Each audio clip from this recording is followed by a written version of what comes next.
Bună ziua, sunt Radu și vă doresc o vizionare plăcută. Am început o nouă serie pe Metin 2 Calliope pe un lican.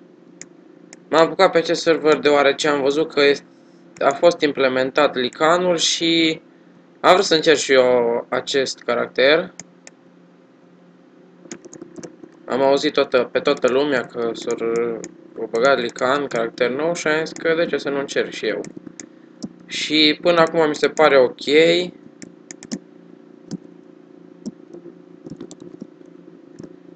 M-am jucat aproximativ 30-40 de minute până am făcut level 26. Să vă zic mai multe despre Metin 2 Calliope. Este un server PvM hard adică nu este chiar hard, fiindcă găsim bonusurile, adaugă schimbă în magazin și mantii găsim. La început ne dă un sigiliu Rufus foarte bun, adică pentru început, cu 2k HP și 10 critică, să și chemăm. Și după cum vedeți, am level 26. Am stat ceva să cresc, nu fac foarte repede și am zis că stau până la 30 fac cu inel. Pentru că, na, să nu stăm chiar așa mult. Am făcut aceste sulițe de level 30. Eu zic că sunt foarte bune, cu 47 fac în medie 8 dexteritate. Și din câte am înțeles pelicanul se bazează pe INT și Dex. Și o să fac o serie foarte lungă cu Metin 2 Calliope, fiindcă este un metin foarte frumos, destul de greu. Sper să vă placă. Hai să vă arăt și dropul la metine. După cum vedeți, dau 600, 1200 cu critică, cu torțe de level 1. Asta e să pun și o fatală pe sulițe. Nu a mers, mai am încă una. Hai să fie cu noroc și... N-a mers. Nu e nicio problemă. Mai o floare kaki, da. Adunăm pentru că, după cum vedeți, am aici 144 rădăcină gango, 24 floare clopoțel, 110 liliac, 120 de floare kaki. Pentru rouă. Acest caracter vreau să-l fac un foarte bun, adică o să rămân level 35. O să fac pâla suflet și pâla dinții lupului. Și doar după aia o să mai cresc. Vedeți dropul din fiecare metin pică câte o piatră SS. Se pare că a picat două. Din acest, da. Mai pică și una și două. Cutie cu cărți. În această cutie safir misterios. Pică pergamentul exorcizării, citit concentrat, critice, pătrundere, toate. Din cutie cu cărți câte 3 cărți pică, armură vrăjită, bun, truncinare, bun, și foc repetat, nu. Și din cutia cu pietre, o piatră, fatală plus 4, deci, vedeți, nu este chiar așa de greu să faceți pietri.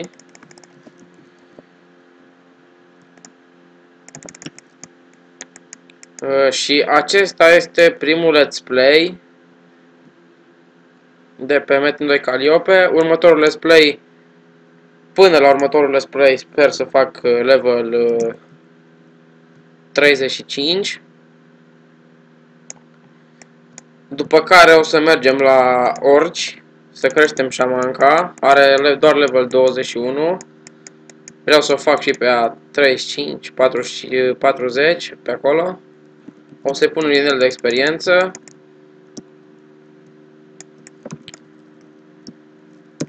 Să luăm liliacul, floarea kaki.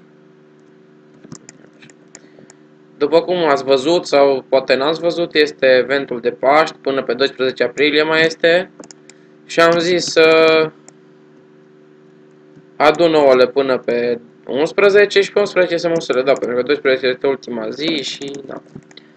Am zis să fac așa. Am făcut level 27.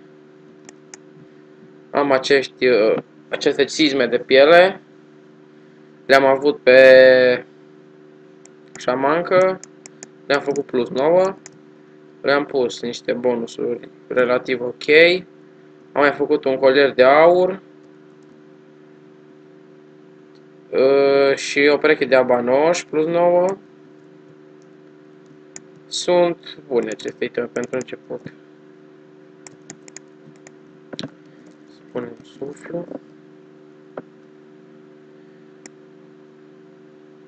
Și sper să ajung să fac o serie de vreo 100 de videoclipuri sau și mai multe. O să ne jucăm și LOL și Smite. Dar deocamdată ne axăm pe Metin pentru că vreau să fac acest caracter, adică să fiu la zi cu el, să n-am probleme. Și după aia o să jucăm și LOL, Metin, ce vreți.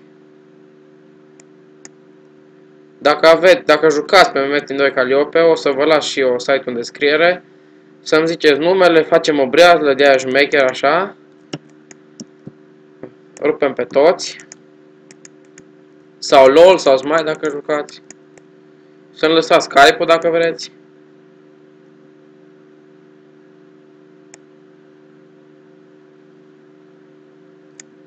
O să vă las și eu Skype-ul în descriere.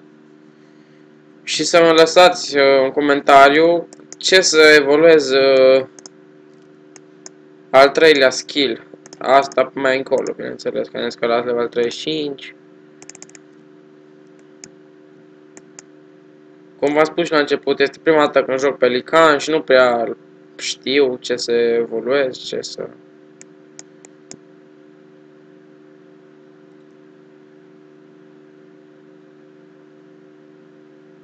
Un damage relativ ok pentru torțele de level 1.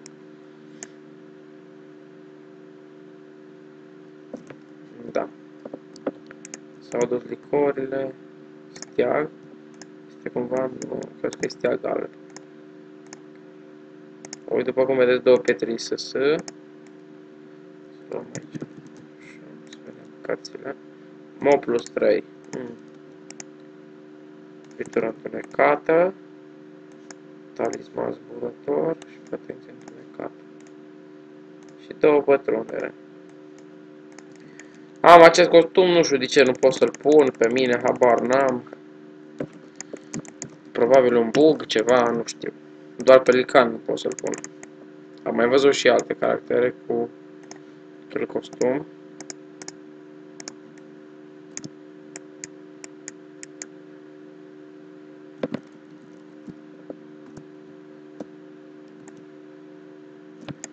Pe viitor poate o să fac și videoclipuri cu facecam.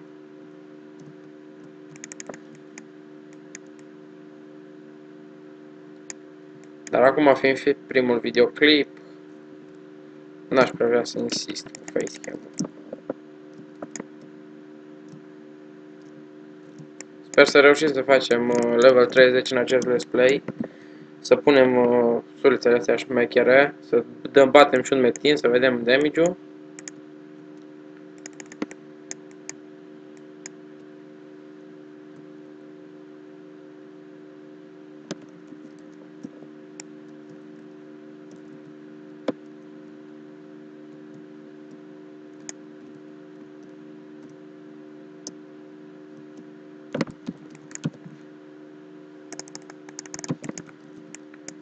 Dacă vreți să fac ceva anume în Let's Play, să-mi lăsați un comentariu jos ce să fac.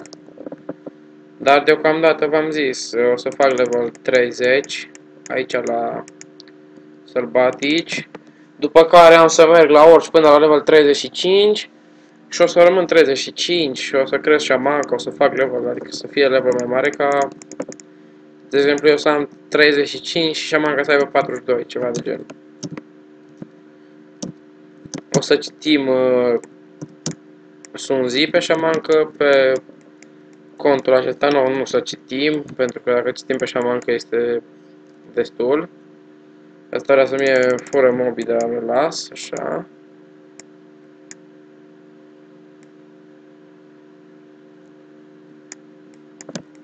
Level 28. Să vedem cât dăm la acest arcaș. Da, 1600. Damage relativ bun.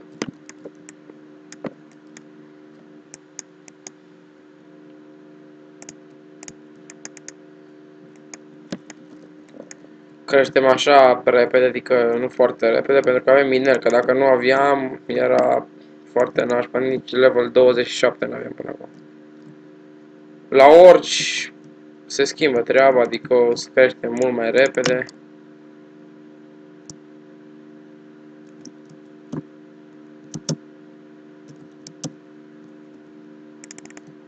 Da, s-au gătat și manzile.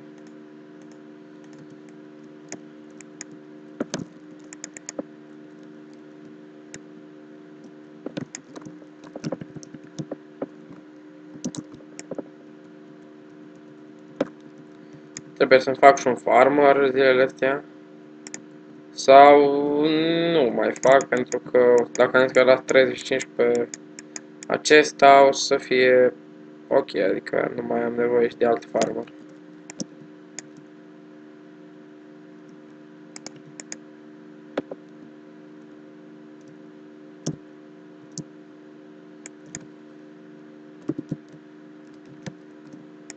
Florile piercing nu le adun pentru că iasă slug din ăla așa, ca niște licori, așa, ce dau 50 HP.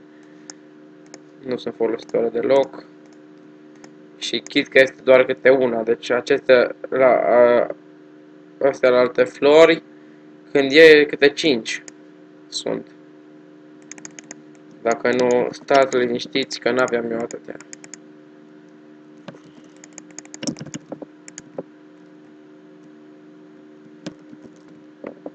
Mai batem și un metin.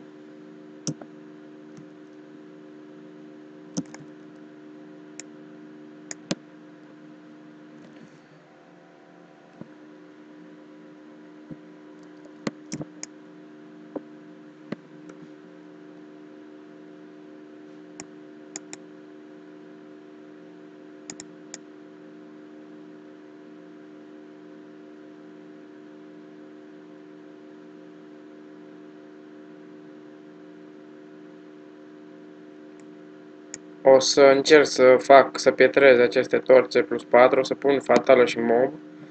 Sper să reușească fatala asta ce mai am aici. Și o să am un damage relativ, cred că mare. Deci, vedeți, în acest metin doar o piatră. O piatră spirit a picat. Dar nu ne grăbim pentru pietri spirit, pentru că avem doar M2. Să vedem cutie cu cărți. Suflul lupului, uitați. Sufletul, aha, deci asta încă nu l-am. Zdrobire. Poate mai am, nu mai am și atac forțat. A picat, să vedem ce a picat. Sticla cunoașterii. Aici, da. Sura plus 4, ok.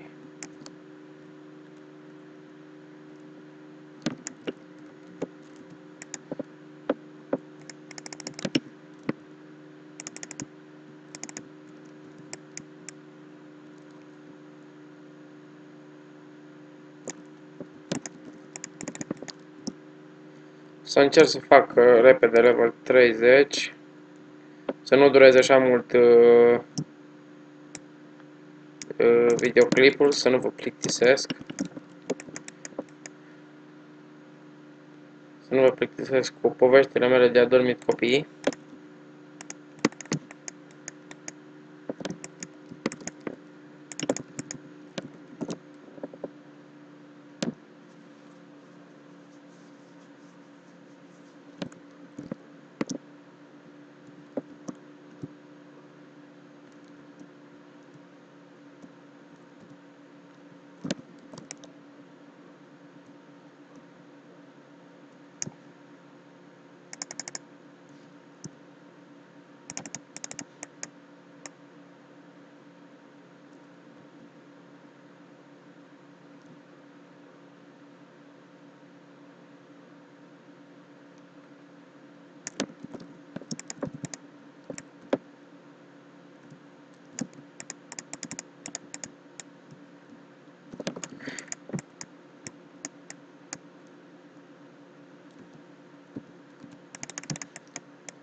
să fac level 29.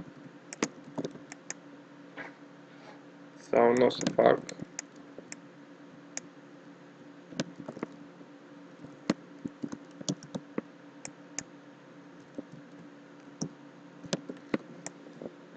De aici o să fac level 29. Foarte bine.